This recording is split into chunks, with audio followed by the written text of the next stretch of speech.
Welcome back to Stuck to Strong.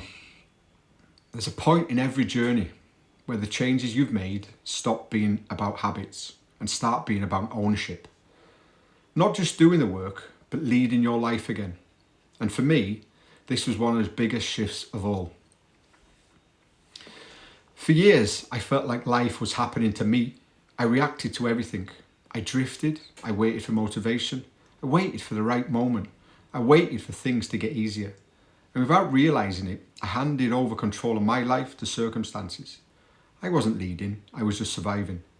But as I rebuilt my mindset, as I rebuilt my discipline, and as I rebuilt trust in myself, something started to change. I began to see that control wasn't something I had to earn. It was something I had to take back. Not in a dramatic way, not in a my whole life changes overnight way, but in a small, consistent decisions that slowly shifted the direction of my life. Taking back control started with the basics. Choosing to walk even when I didn't feel like it. Choosing to keep promises even when nobody would know if I didn't. Choosing to show up even when the old version of me would have quit. Those choices weren't just actions, they were statements. They were reminders that I wasn't powerless. I wasn't stuck. I wasn't defined by who I used to be. Every time I made a decision that aligned with the man I wanted to become, I took back a little more control. And the more control I took back, the more momentum I built. I stopped waiting for motivation. I stopped waiting for the perfect moment. I stopped waiting for someone else to save me. I realised that nobody was coming. And that was the biggest thing that could have happened to me. Because once you accept that nobody's coming, you stop waiting and you start leading. Taking back control didn't mean I suddenly had everything figured out. It didn't mean I stopped making mistakes. It didn't mean I became perfect. It meant I became responsible. Responsible for my choices. Responsible for my habits.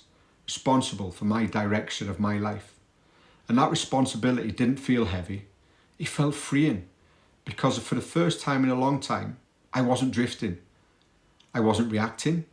I wasn't stuck. I was choosing. And those choices built the version of me you see now. Not a perfect version. Not a finished version. But a version that leads his life instead of being dragged by it. If you're watching this and you feel like you've lost control, I want you to hear this clearly. You haven't failed. You haven't ruined everything. You haven't missed your chance. You just need to take back control, one small decision at a time. Start with something simple, something you can do today, something that reminds you that you're not powerless. Because once you take back a little control, you start to take back a lot. This has been episode 14, Taking Back Control of My Life, and it's one of the final steps before I close this chapter and step into the next one.